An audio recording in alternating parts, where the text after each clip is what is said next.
Assalamualaikum warahmatullahi wabarakatuh. Perkenalkan, nama saya Atika Aftriya Amalia. Di sini saya akan berbagi pengetahuan mengenai anak berkebutuhan khusus. Mungkin sudah ada yang tahu ataupun familiar dengan istilah anak berkebutuhan khusus. Namun mungkin akan lebih familiar lagi dengan anak penyandang disabilitas. Nah, anak penyandang disabilitas atau anak berkebutuhan khusus ini merupakan anak-anak yang mengalami keterlambatan dalam perkembangan, kemudian memiliki kondisi fisik, kondisi kejiwaan, dan kondisi bawaan tertentu.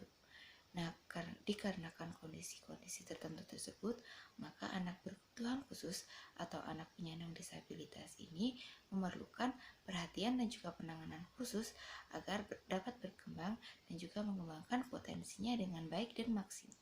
Untuk kategori anak berkebutuhan khusus ini ditentukan dari apa yang tidak bisa dilakukan oleh seorang anak tersebut, entah itu dari pencapaian dari segi fisik, mental, emosional, maupun intelektual.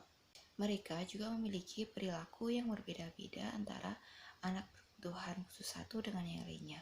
Selain itu, mereka juga memiliki kondisi yang berbeda-beda, yaitu kondisi yang harus mereka hadapi dalam waktu singkat maupun seumur hidup, dan juga kondisi yang tergolong dalam golongan ringan maupun dalam golongan berat. Dari segi fisik, ada beberapa disabilitas yang disandang oleh anak-anak berkebutuhan khusus, yaitu diantaranya yang pertama ada tunanetra. Anak yang menyandang tunanetra ini memiliki gangguan pada daya penglihatan mereka, entah itu secara sebagian ataupun secara menyeluruh. Nah, biasanya anak-anak penyandang tunanetra ini memakai tulisan braille untuk membantu dalam proses pembelajaran mereka. Kemudian yang kedua ada tunarungu. Anak-anak penyandang tunarungu ini merupakan anak-anak yang memiliki gangguan pada daya pendengaran mereka, sehingga mereka memiliki kemampuan komunikasi verbal yang kurang. Nah, biasanya mereka berkomunikasi menggunakan bahasa isyarat. Yang selanjutnya ada tunadaksa. Nah, anak-anak penyandang disabilitas ini merupakan anak-anak yang memiliki kelainan ataupun cacat pada sistem gerak mereka, yaitu pada otot tulang atau sendi sejak lahir maupun akibat kecelakaan ataupun hal-hal lainnya. Kemudian dari segi mental emosionalnya, anak berkebutuhan khusus dikelompokkan antara lain sebagai berikut, yaitu ada tunalaras, ada tunagrahita, dan juga ada autisme. Yang pertama ada anak tunalaras. Nah, anak tunalaras ini merupakan anak-anak yang memiliki kesulitan untuk menyesuaikan diri dengan norma ataupun aturan yang berlaku dalam suatu lingkungan. Jadi dengan kata lain, anak tunalaras ini merupakan anak-anak yang sering membangkang ataupun susah untuk menaati suatu peraturan, sehingga hal tersebut dapat merugikan anak-anak itu sendiri maupun masyarakat yang ada di lingkungan tersebut. Yang kedua ada anak tunagrahita. Anak penyandang tunagrahita ini merupakan anak-anak yang memiliki keterbelakangan mental. Biasanya mereka memiliki skor IQ di bawah 7. Nah, biasanya anak-anak penyandang tunagrahita ini memiliki kesulitan dalam menyelesaikan tugas akademik, kemudian menjalani kehidupan sosialnya, berkomunikasi, bahkan melakukan kegiatan sehari-hari, sehingga anak-anak tunagrahita ini memerlukan pendampingan khusus orang tua maupun pihak-pihak yang berkaitan. Dan yang terakhir ada autisme. Nah, autisme ini merupakan kelainan yang menyerang sistem syaraf pusat sehingga menimbulkan kelainan. Nah, biasanya anak-anak penyandang autisme ini kesulitan dalam berkomunikasi, kemudian menjalani kehidupan sosial, dan juga menyelesaikan tugas akademik maupun untuk melakukan kegiatan sehari-harinya. Kemudian dari segi intelektual, anak-anak berkebutuhan khusus ini yang pertama yaitu ada anak gifted atau anak berbakat. Nah, anak-anak gifted ini merupakan anak-anak yang memiliki potensi yang sudah melebihi potensi daripada anak-anak seumurannya. Nah, anak-anak berbakat atau anak-anak gifted ini juga harus memerlukan pendampingan khusus agar mereka dapat mengontrol kecerdasan, kreativitas, maupun tanggung jawab yang sudah dimilikinya di atas rata-rata dari anak-anak lain. Yang selanjutnya ada ADHD. Nah, ADHD ini merupakan kelainan yang menyebabkan anak-anak menjadi susah untuk diam dan aktif untuk bergerak kesana kemari.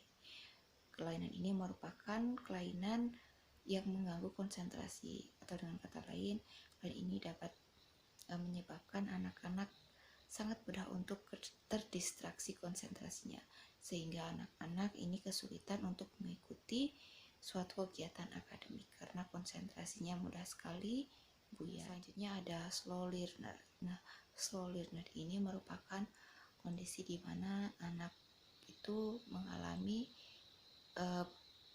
perkembangan belajar yang lumayan lamban, sehingga mereka susah untuk mengikuti kegiatan akademik atau mengejar anak-anak yang sesuai dengan usianya. Kemudian yang terakhir ada anak berkesulitan belajar. Nah, biasanya untuk anak berkesulitan belajar ini, anak-anak ini memiliki kesulitan belajar dalam bidang tertentu. Nah, tentunya ini menghambat dalam proses kegiatan akademiknya.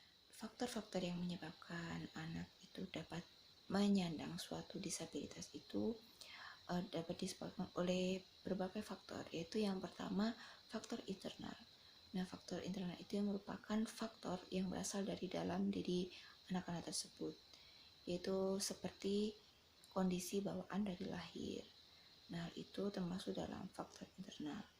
Kemudian yang kedua ada faktor eksternal. Nah, faktor eksternal ini merupakan faktor dari luar yang menyebabkan anak ini memiliki gangguan, yaitu misalnya dari kecelakaan, kemudian kekerasan dalam rumah tangga, ataupun trauma yang menimpa anak tersebut, sehingga anak tersebut jadi memiliki atau menyandang suatu disabilitas. Kemudian dari faktor kombinasi. Nah, faktor kombinasi ini merupakan faktor gabungan dari faktor internal dan juga eksternal. Seperti yang sudah saya katakan pada awal video tadi, anak-anak berkebutuhan khusus ini sangat membutuhkan perhatian dan juga pendampingan khusus oleh orang-orang di sekitarnya, terutama orang-orang terdekatnya, yaitu seperti keluarga maupun guru mereka. Nah, sebagai keluarga, terutama orang tua, mereka harus memiliki kesadaran yang tinggi untuk memberikan perhatian dan juga pendampingan khusus untuk anak-anak mereka yang memiliki kebutuhan khusus. Nah, apa saja sih hal-hal yang perlu diperhatikan oleh orang tua agar dapat memberikan perhatian dan juga pendampingan yang tepat untuk anak-anaknya? Yang pertama yaitu mereka harus memiliki pengetahuan yang luas dan lebih mengenai anak-anak berkebutuhan khusus, terutama untuk kebutuhan ataupun disabilitas yang disandang oleh anak mereka sendiri.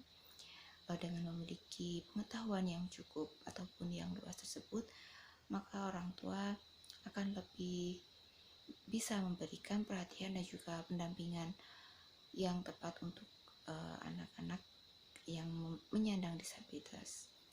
Karena selain pendidik ataupun guru yang harus memiliki pengetahuan tersebut, orang tua itu juga penting untuk mengetahui ataupun memiliki pengetahuan tersebut, karena mereka merupakan orang-orang terdekat daripada anak-anak berkebutuhan khusus. Selanjutnya, mereka juga harus selalu positif. Dengan selalu positif dan juga menyebarkan energi positif, maka anak-anak penyandang disabilitas ataupun anak berkebutuhan khusus juga akan mendapat energi positif dari mereka. Jadi mereka dapat berkembang dan memaksimalkan potensi yang dimiliki oleh mereka dengan baik. Selain itu, orang tua juga harus memiliki sekolah yang tepat untuk anak-anak yang menyandang disabilitas. Dengan memiliki sekolah yang tepat ini, anak-anak penyandang disabilitas maupun anak berkebutuhan khusus akan mendapatkan pendidikan dan juga hak-hak akademik mereka dengan tepat dan juga baik, sehingga mereka akan memaksimalkan potensi mereka dengan baik pula. Orang tua juga harus memiliki kesadaran tinggi terhadap disabilitas yang anak-anak mereka sandang.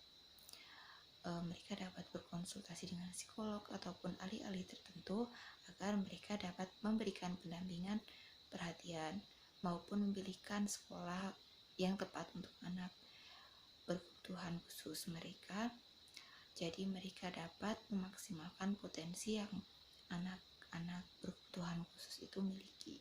Orang tua juga harus membangun kepercayaan diri untuk anak-anak mereka, agar anak-anak mereka selalu bersemangat dan juga berpositif dalam menjalani kehidupan sehari-harinya, dan selalu berpikir bahwa mereka juga memiliki hak-hak yang sama seperti anak-anak pada umumnya. Nah, selain guru dan juga orang tua, kita sebagai orang-orang yang hidup berdampingan dengan mereka juga, dengan anak-anak berkebutuhan khusus ataupun orang-orang penyandang disabilitas, kita juga harus selalu menghormati dan menghargai mereka, karena mereka juga memiliki hak-hak yang sama dengan kita ataupun dengan anak-anak pada umumnya.